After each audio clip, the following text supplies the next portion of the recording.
இப்படி ஒரு முட்டாள்தனமான காரியத்தை பண்ணி வச்சிருக்க. இதுக்கு முன்னாடி இதே மாதிரி நீ பண்ண தப்புக்கெல்லாம் நான் சிட்டியில் அசிஸ்டன்ட் கமிஷனராக இருக்கிறதுனால ஏன் பவரை யூஸ் பண்ணி தப்பா கேஸை ஃபைல் பண்ணி நான் தப்பிக்க விட்டுருக்கேன். அதையும் மீறி ஏதாவது ஒரு கேஸ் கோர்ட்டுக்கு வந்துச்சுன்னா இபிக்குள்ள இருக்கிற எல்லா செக்ஷனும் நுழைஞ்சு பிரிச்சு மேஞ்சு உன்னை எஸ்கேப் பண்ண வச்சிருக்கேன்.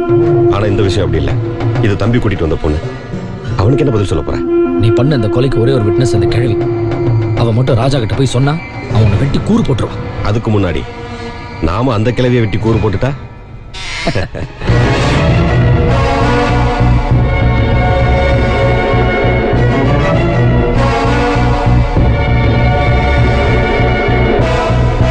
அறநிலைத்துறை அமைச்சர் சைதை சைலஜா, அறநிலைத்துறை அமைச்சர் சைதை சைலஜா, அறநிலைத்துறை அமைச்சர் சைதை சைலஜா.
பாம்புக்கு போய் பாலை வச்சிருக்கியே, நீ நினைக்கிற மாதிரி உங்க அண்ணன் எல்லாம் நல்லவங்க இல்லையா? ஆபரேஷனுக்கு பணம் கொடுக்கலன்னு உன் தங்கச்சிய டாக்டர் கொண்டுட்டேப்பா. அதை நான் பார்த்துட்டேன்னு மற்ற 2 அண்ணங்களோட சேர்ந்து என்னை ஆளை வச்சு வெட்டிட்டாங்கய்யா.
அண்ணனுங்களை பத்தி இந்த ராஜா கண்ட கனவெல்லாம் நொறுங்கி போச்சு. தங்கச்சியும் பாட்டியும் பறி கொடுத்த இந்த ராஜா இனிமே என்ன செய்ய போறான்?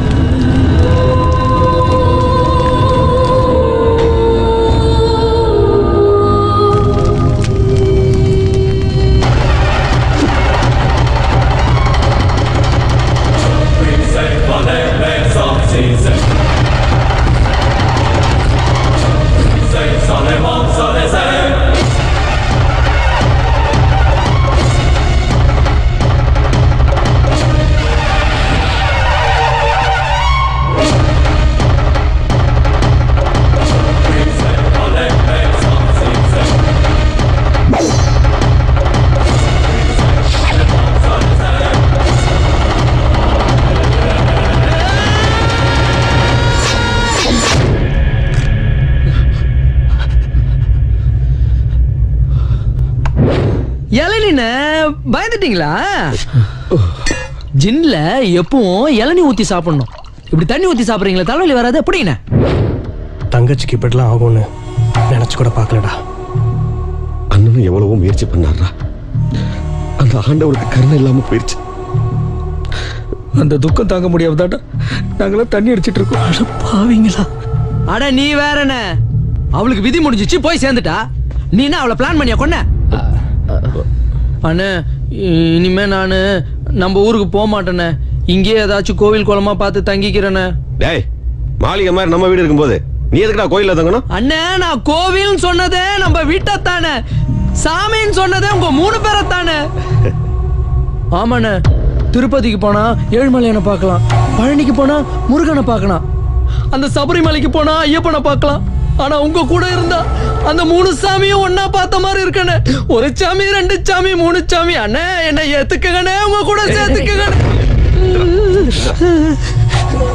நான் ஒரு முடிவு பண்ணிட்டேன்டா. இனிமே ராஜா நம்ம வீட்டு நம்ம கூட தான் தங்குவான். இருக்கட்டும். என்னடா? கண்டிப்பா sir, collector sir. Collector sir வந்துரு. அண்ணே, கலெக்டர் சார் வந்துரு. கலெக்டர். டேய், டீச்சர் வாளை தூக்கிட்டு நீ உள்ள வந்த வேகத்தை பார்த்து இன்னும் 3 பேர் தலை கீழே விழுந்திருக்கும் நினைச்சேன்டா. ஆனா 3 பேர் கால்ல விழுந்துட்டேடா, மானம் கட்டவனே. புரியுதுடா? என்னதான் இருந்தாலும் இவங்க எல்லாம் அவன் கூட போங்க, அவன் கூட புறக்கா தங்கச்சி. டேய், என்னையோட அடிச்சு.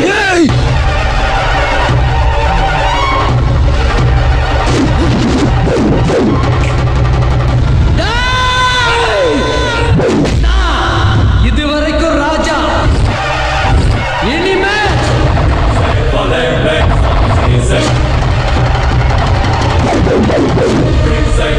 ராஜாதி ராஜா.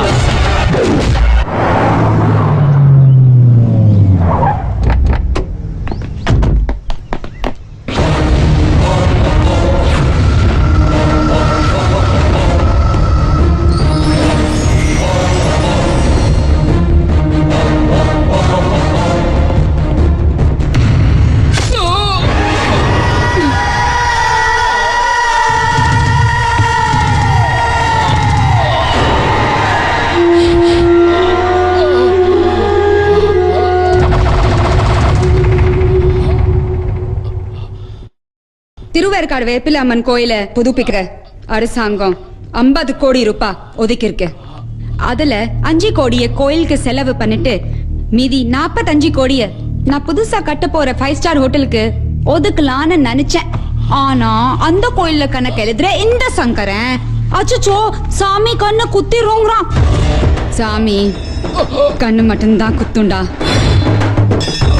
ஆனா இந்த சைலேஜா ஆளையே குத்துவா.